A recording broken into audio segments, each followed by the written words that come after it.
তুরস্কের Saha defence and aerospace virtual প্রদর্শনীতে অংশ নিতে যাচ্ছে বাংলাদেশ। কোভিড-19 মহামারী সারা বিশ্বে বাণিজ্য প্রদর্শনীর চেহারা বদলে দিয়েছে।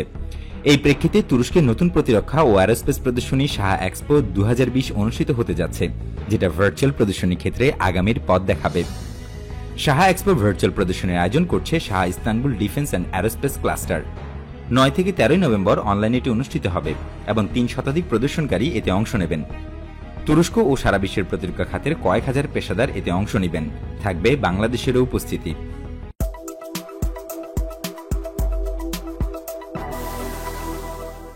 অংশগ্রহণকারী প্রদর্শনীতে তাদের নতুন পণ্য, সিস্টেম ও ডিজাইন তুলে ধরতে পারবে এবং ভিডিও কনফারেন্সে আন্তর্জাতিক সমন্বয়ের মাধ্যমে পণ্য বেচাকেনার প্রতিশ্রুতিও দিতে পারবে। ভার্চুয়াল প্রদর্শনী দেখার জন্য উন্মুক্ত থাকবে এবং B2B অথবা B2G বৈঠকে প্রদর্শনকারীরা ও প্রতিনিধিরা অংশ নেবেন।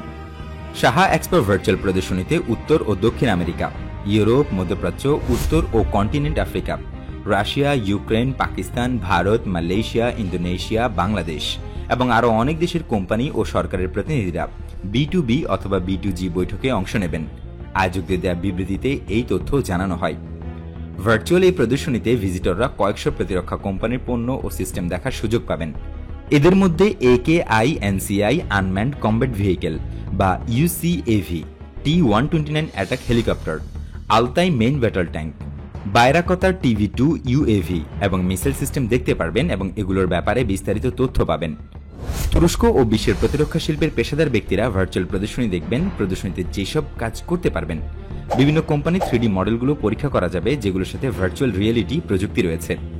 বিভিন্ন কোম্পানি ও পণ্যের ভিডিও প্রেজেন্টেশন দেখা যাবে, পণ্যের ক্যাটালগ ডাউনলোড করা যাবে, কোম্পানির সংশ্লিষ্ট ব্যক্তিদের সাথে লাইভ ভিডিও কনফারেন্সও করা যাবে।